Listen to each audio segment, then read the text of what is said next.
नमस्कार साथियों, योद्धा बैच में आपका हार्दिक स्वागत करता हूं। आज के इस इलेक्ट्रोस्टैटिक के दूसरे वीडियो में हम लोग प्रिंसिपल ऑफ सुपरपोजिशन को सबसे पहले समझेंगे। प्रिंसिपल ऑफ सुपरपोजिशन का एप्लीकेशन देखेंगे। प्रिंसिपल ऑफ सुपरपोजिशन पर बढ़िया सवाल करेंगे। तो अगर आपने पिछला वीडियो नहीं देखा है तो उसका लिंक डिस्क्रिप्शन बॉक्स में दे दिया गया है, जाइए वहाँ से वीडियो देखिए। बहुत ही शानदार वीडियो था। यहाँ पर देखिए कुछ बच्चों का कॉमेंट आ रहा है कि इसको हिंदी में बताइए। देखिए हिंदी में आपको मैं बोल दूंगा, अगर आप हिंदी मीडियम से है, आपको दिक्कत होता है ज़्यादा इंग्लिश में, तो मैं जहाँ पर लिखूंगा अपने कीवर्ड्स को, वहाँ पर कीवर्ड्स आपको हिंदी में बता दिया जाएगा। बाकी सब तो हिंदी में बताते ही हैं, बस केवल लिखा जाता है इंग्लिश में।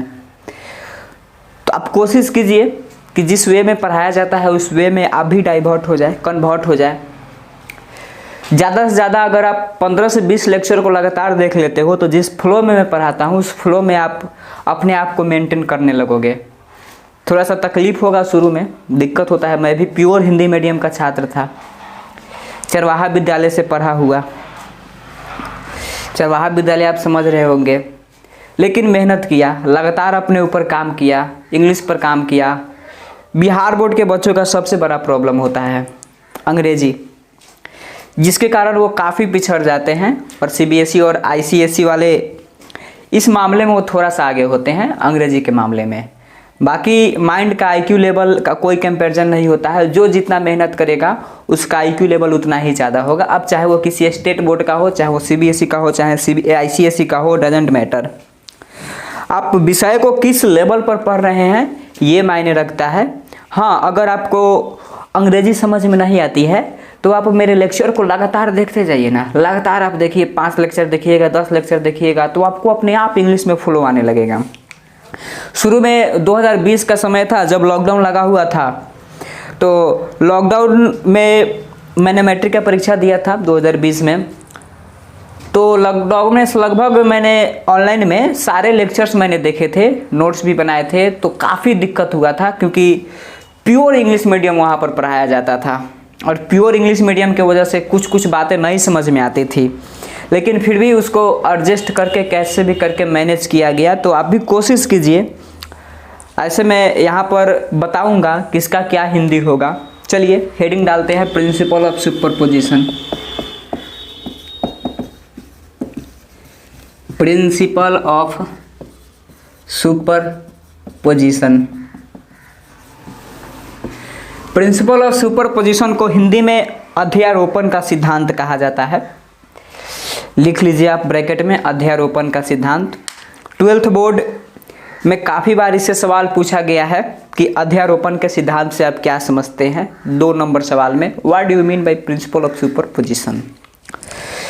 तो प्रिंसिपल ऑफ सुपरपोजिशन वहाँ पर आता है जहाँ पर सिस्टम ऑफ पार्टिकल्स होता है।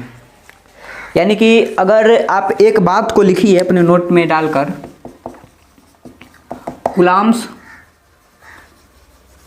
Law is only valid for 2 point charges. अगर पॉइंट चार्ज है तब तो वहाँ पर समझिए कि कूलम्ब्स लॉ वैलिड होगा, अदरवाइज वहाँ पर कूलम्ब्स लॉ नहीं वैलिड है। और वो भी 2 चार्जेस के बीच में। अब जो कूलम्ब्स लॉ में जो कूलम्ब फोर्स होता है, कोलोम्बियन फोर्स होता है, या जो इलेक्ट्रोस्टैटिक फोर्स होता है, वो दोनों चार्जेस को मिलाने वाली लाइन पर होती है। अब ये देखा जाता है कि चार्जेस का नेचर कैसा है। अगर both are same then they are repel to each other and both are opposite. That means first is positive and second is negative, और फर्स्ट इज नेगेटिव और second is positive, then that place force is attractive. तो दोनों lines को मिलाने वाली जो रेखा होती है उसी रेखा पर इलेक्ट्रोस्टैटिक फोर्स काम करता है। और कूलम्ब्स लॉ हमेशा 2 चार्जेस के लिए आता है। लेकिन अगर कहीं पर सिस्टम ऑफ चार्जेज आ जाए तब क्या कीजिएगा।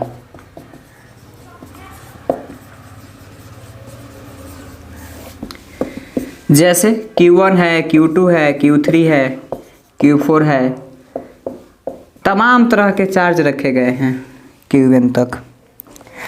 अब यहाँ पर अगर मैं आपसे पूछूं कि Q1 पर लगने वाला टोटल फोर्स बताइए, तो Q1 पर Q2 भी फोर्स लगा रहा होगा, इस Q1 पर Q3 भी फोर्स लगाएगा, इस Q1 पर Q4 भी फोर्स लगाएगा, Q5 भी लगाएगा, Q6 भी लगाएगा।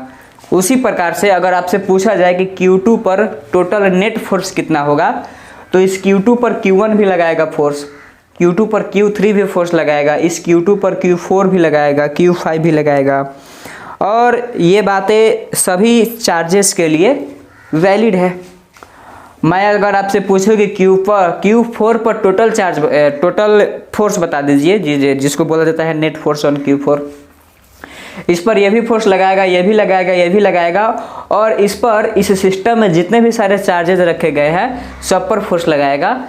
तो इस पर इसके वजह से लगने वाला फोर्स, इस पर इसके वजह से लगने वाला फोर्स, इस पर इसके वजह से लगने वाला फोर्स, अगर सबको आपस में जोड़ दिया जाए तो वही हमारा हो जाएगा इस पर लगने वाला नेट फोर्स, और उसी बात को कहा जाता है principle of superposition. That means अगर यहाँ पर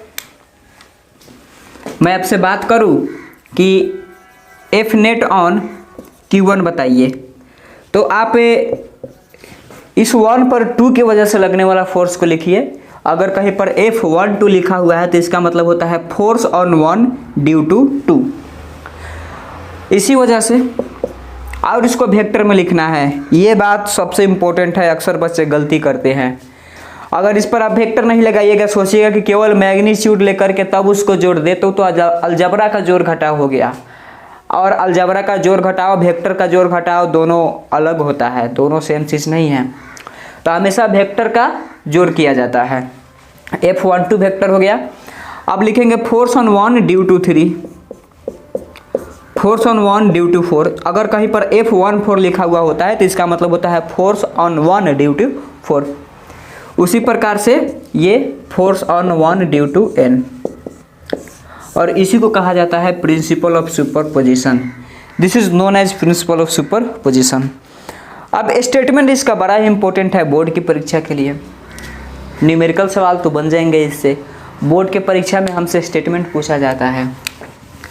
चलिए देखते हैं statement.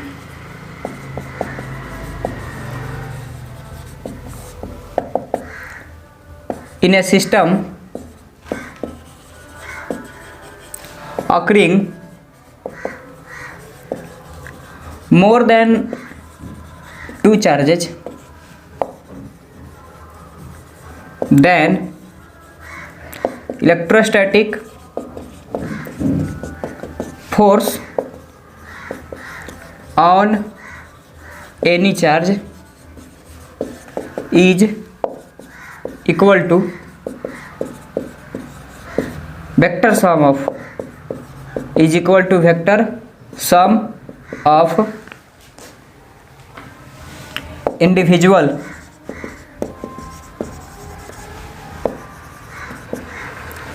rest charges, vector sum of individual forces due to rest charges. कहने का मतलब है कि अगर आप इसको अपनी हिंदी के भाषा में लिखना चाहते हैं तो आप लिख लीजिए। ध्यान से सुनिए मेरी बात को। अगर किसी सिस्टम में 2 से ज़्यादा चार्जेज है और किसी एक चार्ज पर हम नेट फोर्स फाइंड आउट करना चाहते हैं, तो बाकी चार्जेस का जो इंडिविजुअल इलेक्ट्रोस्टैटिक फोर्स होगा उनका वेक्टर सम उस नेट फोर्स के बराबर होगा, और इसी को कहा जाता है प्रिंसिपल ऑफ सुपरपोजिशन। लिखिए, this is known as principle of superposition. अब यहाँ पर कोई दिक्कत नहीं है, प्रिंसिपल ऑफ सुपरपोजिशन का बस यूज किया जाएगा, और यूज करके अच्छे अच्छे न्यूमेरिकल बनाए जाते हैं। तो लिख लीजिए आप इसको।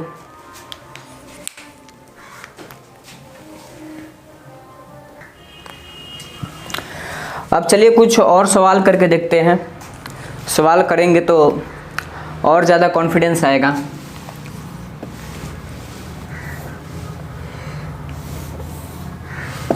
ABC नाम का एक त्रिभुज है जिसका साइड लेंथ है A, इक्विलेटरल ट्रायंगल है। इसके वर्टेक्स पर प्रत्येक इसके शीर्ष पर Q नाम का एक चार्ज रखा हुआ है। तो किसी एक चार्ज पर नेट फोर्स कितना होगा ये बताना है। तो प्रिंसिपल ऑफ सुपरपोजिशन का यूज करते हुए वीडियो को पॉज कीजिए और इसका आंसर खुद निकालने की कोशिश कीजिए। चलिए देखते हैं इसका सॉल्यूशन।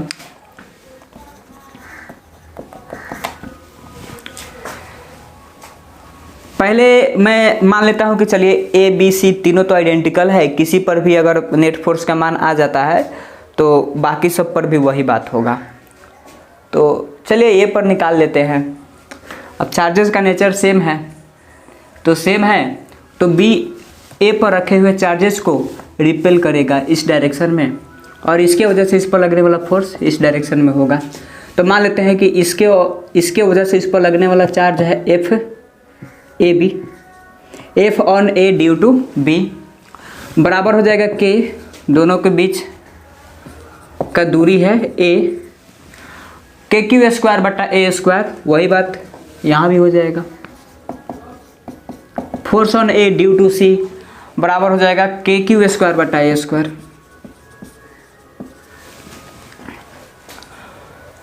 यानी कि दो फोर्सेज है, दोनों का मैग्नीट्यूड बराबर है। अब देख लेते हैं कि उसके बीच का एंगल कितना है। चूंकि इक्विलेटरल ट्रायंगल है तो प्रत्येक कोण 60 डिग्री का होगा, इस कोण का भी मान होगा 60 डिग्री। तो according to vertically opposite angles यानी कि शीर्षाभिमुख कोण के कारण इस कोण का मान भी होगा 60 डिग्री। तो अब हमारे पास दो वेक्टर, मान लेते हैं कि इसको f बोल रहे हैं तो ये भी f के बराबर हो जाएगा।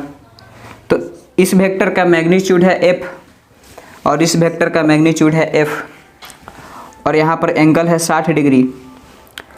तो आपको बताया गया था इलेक्ट्रोस्टैटिक के पहला वीडियो में, जहाँ पर वेक्टर का इंट्रोडक्शन दिया जा रहा था, अगर दो वेक्टर इक्वल मैग्नीट्यूड का है और उनके बीच में 60 डिग्री का कोण बनता है तो उनका जो रिजल्टेंट जाता है वो इक्वल मैग्नीट्यूड के √3 गुना हो जाता है।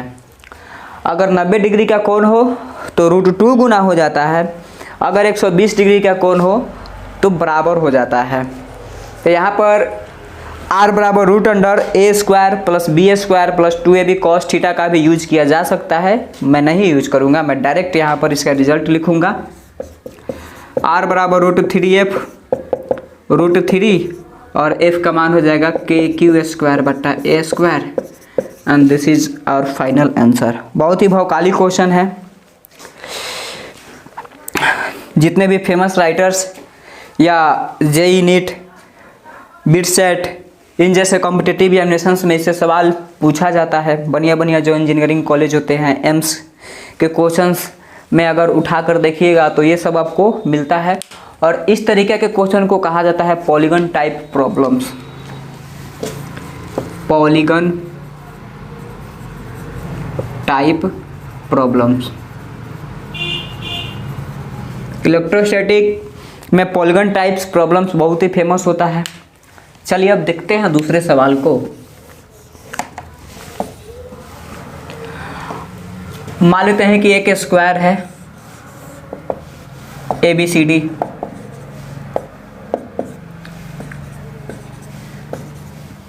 इसके सभी वर्टाइसेस पर Q मैग्नीट्यूड का चार्ज रखा गया है जिनका साइन सेम है, पॉजिटिव ही मान लीजिए।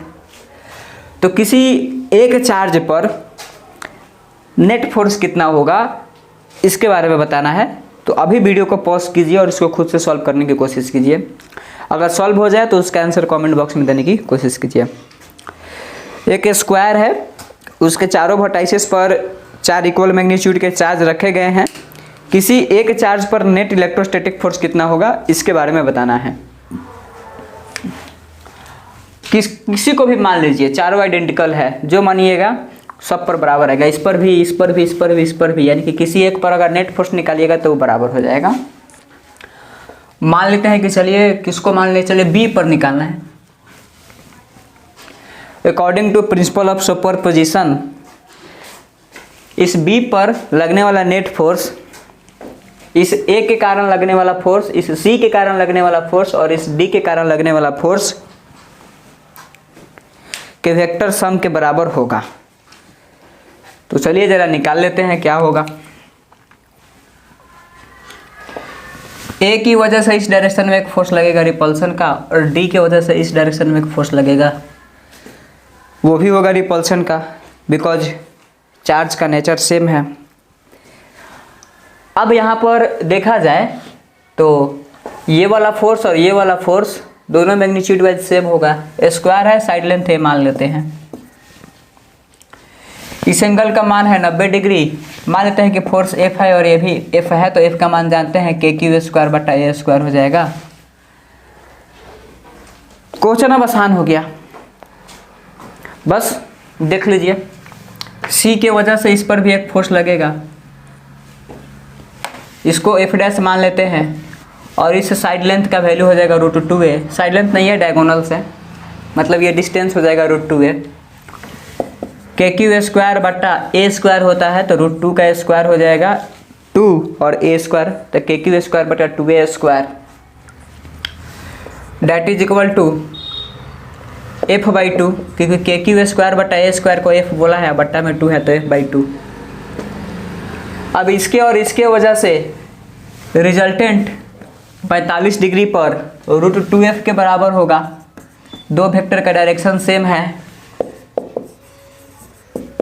तो जानते हैं कि वेक्टर जोड़ने के लिए आई कैप में आई कैप को जोड़ा जाता है, जे कैप में जे कैप को जोड़ा जाता है और के कैप में के कैप को जोड़ा जाता है। तो जो नेट फोर्स होगा √2f प्लस f/2 के बराबर होगा। यहाँ से अगर √2f, हाँ, अगर यहाँ से अगर f कॉमन ले लेते हैं तो √2 प्लस 1/2 बचेगा, और इस f का मान पटक दीजिए के क्यू स्क्वायर बटा A square into √2 plus 1/2 and this is our answer. तो यहाँ पर किसी भी पॉलीगन को लिया जा सकता है, जितने भी पॉलीगन्स होते हैं सब में प्रिंसिपल ऑफ सुपरपोजिशन का यूज किया जाता है। आई होप ये बात आपको क्लियर हो गया होगा।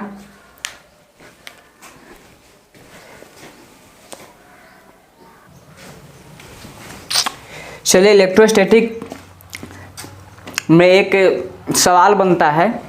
दो धागा में दो बराबर मास और दो बराबर मैग्नीट्यूड के चार्ज को लटका दिया गया है।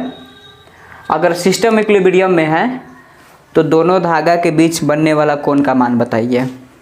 जैसे देखिए,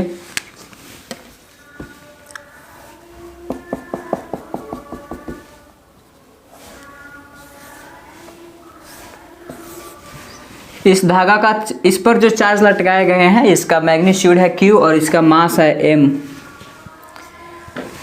जो कि इसके जैसा है। मान लेते हैं कि इस कोण का मान है थीटा। अगर सिस्टम इक्विलिब्रियम में है, if system is in equilibrium, तो थीटा का मान कितना होगा। पॉज कीजिए वीडियो को, इसका आंसर खुद से ढूंढिए, खुद से निकालने की कोशिश कीजिए।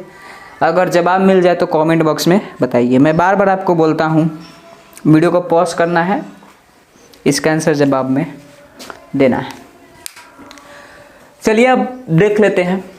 इस पे धागा में एक टेंशन का फोर्स लगता होगा, इस धागा में भी एक टेंशन का फोर्स लगता होगा। अगर किसी एक साइड वाले चार्ज पर पूरा फोर्स का वैल्यू को हम बराबर कर देते हैं तो वो दूसरे वाला के बराबर ही होगा, क्योंकि दोनों केस आइडेंटिकल है। अगर इस एंगल का मान थीटा है तो इसका भी मान थीटा होगा। इसको मिला लीजिए। थीटा जिसके साथ होता है, वेक्टर का दो कंपोनेंट होता है। एक कंपोनेंट अगर इस तरीके से वेक्टर लिखा हुआ है। तो इस वेक्टर का दो कंपोनेंट है, मान लेते हैं कि इसका मान है a और इसको दो कंपोनेंट में तोड़ना चाहते हैं। तो जिधर थीटा होता है उसके साथ आता है कॉस और इसके साथ आता है साइन। इस बात को याद रखना है। वेक्टर को दो कंपोनेंट में अगर तोड़ना है तो जिधर थीटा जाएगा उसके साथ कॉस लाना होता है, दूसरे के साथ साइन आ जाएगा। This is the fundamental of vector, very very fundamental. Class 11th में आपने देखा होगा। टेंशन है, अब जरा इसको, इस टेंशन को दो भागों में बांटा जाए, एक होगा इधर और एक होगा इधर। उसी प्रकार से एक होगा इधर और एक होगा इधर। तो थीटा जिसके साथ रहता है उसके साथ आता है कॉस। तो अगर इसका मान थीटा है तो इसका भी मान थीटा होगा, तो इसके साथ आ जाएगा टी कॉस थीटा और इधर हो जाएगा T sine theta.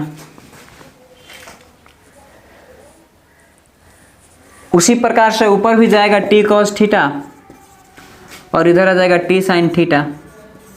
T sine theta एक दूसरे को कैंसिल कर देंगे, तब जाकर के सिस्टम इक्विलिब्रियम में होगा। अगर एक चार्ज की बात करते हैं तो पहले उसका फ्री बॉडी डायग्राम बनाइए। FBD का मतलब होता है फ्री बॉडी डायग्राम। यहाँ पर चार्ज है ऊपर, यानी कि जे कैप में एक फोर्स लग रहा है जिसका मान है टी कॉस थीटा, और नीचे ग्रेविटी के वजह से एक फोर्स लगेगी जिसका मान होगा mg। आई कैप में एक फोर्स है टी साइन थीटा, और इस डायरेक्शन में इलेक्ट्रोस्टैटिक फोर्स होगा, रिपल्सन के बराबर होगा। तो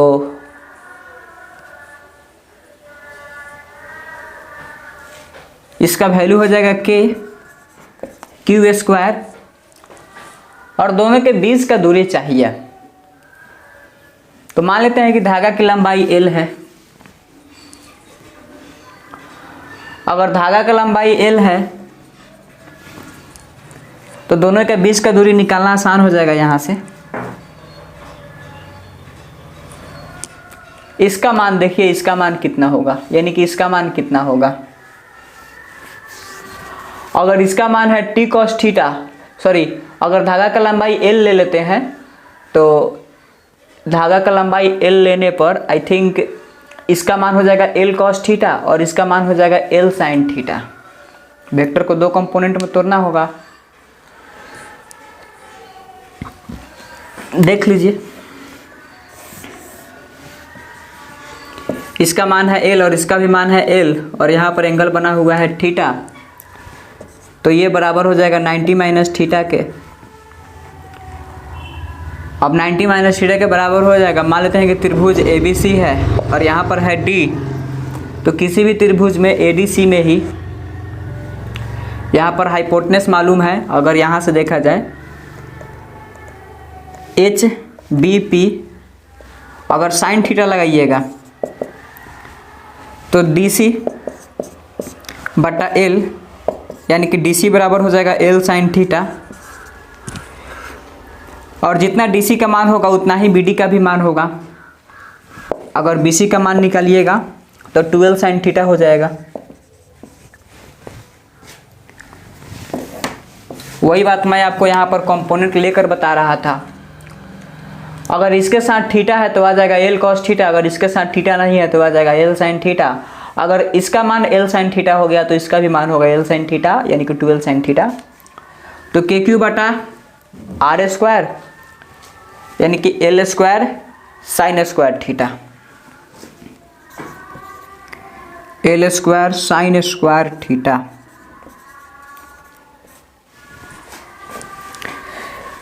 ये और ये आपस में बराबर हो जाएंगे, और इसको हम अभी इलेक्ट्रोस्टैटिक फोर्स के बराबर मान लेते हैं। मान लेते हैं कि F है, बाद में इसको फिर देखा जाएगा, ज़रूरत पड़ेगा तो। अगर कहीं डायरेक्ट F का मान दे दिया तो इतना करने की ज़रूरत ही नहीं है। तो T कॉस थीटा हो जाएगा mg के बराबर,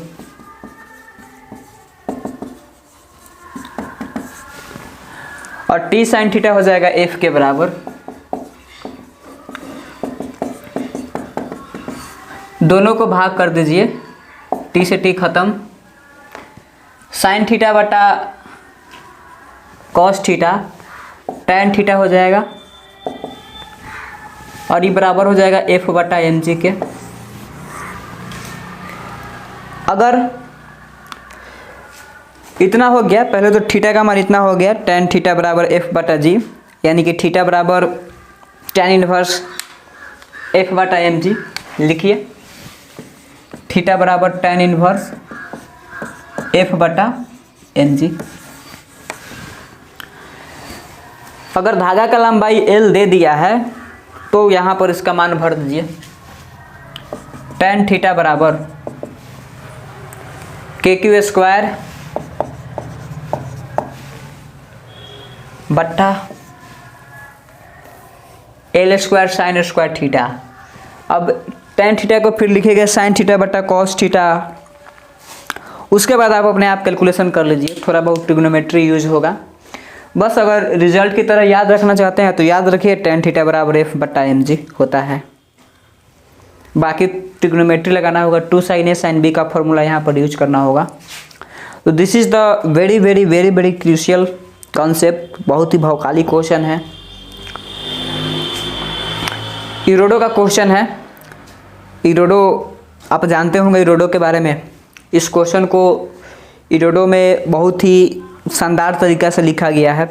इस पर आधारित ग्रेविटेशन में भी एक क्वेश्चन बनाया गया है इरोडो में, इलेक्ट्रोस्टैटिक में है। तो इरोडो से मैंने इलेक्ट्रोस्टैटिक का एक सवाल उठाया है, आपके सामने सॉल्व किया है।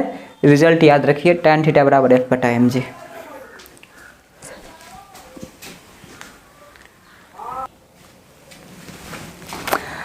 अभी तक हम लोगों ने इलेक्ट्रोस्टैटिक में एक मेजर टॉपिक्स कूलॉम्स लॉ को समाप्त कर चुके हैं। कूलॉम्स लॉ में जितनी भी बातें थे मैंने सबको कवर अप कर दिया है। अब हम लोग कॉम्प्लेक्स कंपाउंड आ रहा है, इलेक्ट्रोस्टैटिक के अगले पड़ाव में बढ़ते हैं जिसका नाम है इलेक्ट्रिक फील्ड।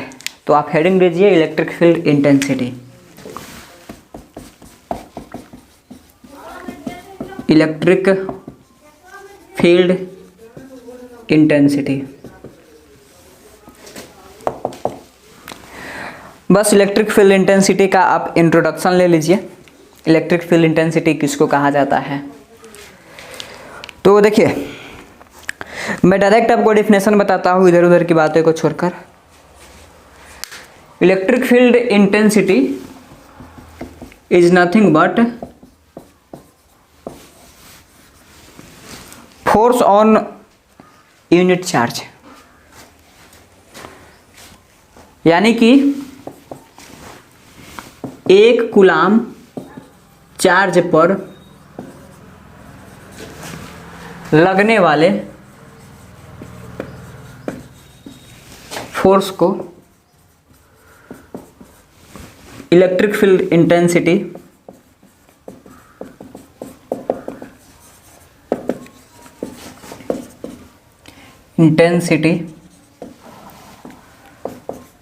कहते हैं। बड़ा ही आसान सा डिफिनेशन है, मार्केट में पता नहीं टीचर लोग इसको कैसे कैसे पढ़ाते, एकदम कॉम्प्लिकेटेड वे में। बच्चा कंफ्यूज होता है, याद करता है ये वो ये दिस डैट, कुछ नहीं। इतना बात आप याद रखिए, एक कूलाम चार्ज पर लगने वाले फोर्स को ही इलेक्ट्रोस्टैटिक चार्ज कहा जाता है। दुनिया का जितना भी एग्जामिनेशन है सब में ये डिफिनेशन वैलिड है। बोर्ड की परीक्षा में लिख कर आते हैं, आपका 2 में 2 नंबर कोई नहीं रोकेगा। रेस्निक हेलिडे का डिफिनेशन है, रेस्निक हेलिडे का डिफिनेशन कोई नहीं काट सकता है। ये परिभाषा डिक्टो रेस्निक हेलिडे की किताब में आपको मिल जाएगा। एक कूलाम चार्ज पर लगने वाला फोर्स ही इलेक्ट्रोस्टैटिक फोर्स कहलाता है, बाकी सब खत्म, बाहर में जाए बाकी सब कॉन्सेप्ट्स। कंफ्यूज हो जाओगे आप, क्लियर नहीं होगा तो तरह तरह के डाउट्स आएंगे। आगे इससे भी भयानक भयानक चैप्टर करंट इलेक्ट्रिसिटी कैपेसिटर्स इंतजार कर रहा है, गॉस थ्योरम। तो इलेक्ट्रिक फील्ड इंटेंसिटी का वहाँ पर डायरेक्ट यूज होता है। अगर थोड़ा सा भी कंफ्यूजन बच जाएगा तो दिक्कत होता है वहाँ पर। चलिए यहाँ पर जरा F के मान को रख कर देखते हैं कितना होता है K Q, और यहाँ पर Q नॉट कर लीजिए। Q नॉट करने से आपको फ़ायदा होगा कि E का जो जनरल फार्मूला आएगा वो थोड़ा सा आसान हो जाएगा। Q नॉट को कहा जाता है पॉइंट चार्ज, रेस्ट चार्ज या यूनिट चार्ज। इस यूनिट चार्ज पर यानी कि इस 1 कूलाम चार्ज पर जितना न्यूटन का इलेक्ट्रोस्टैटिक फोर्स लगता होगा वही कहलाता है इलेक्ट्रिक फील्ड इंटेंसिटी। तो एक मान लेते हैं कि सिस्टम में एक चार्ज होगा Q और एक होगा Q नॉट, तो F हो जाएगा K Q into Q not. दोनों के बीच का दूरी मान लेते हैं R स्क्वायर। अब बट्टा में Q नॉट पहले से है।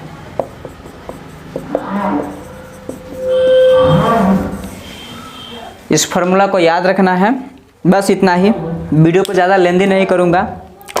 मिलते हैं नेक्स्ट वीडियो में, तब तक ऑल द बेस्ट।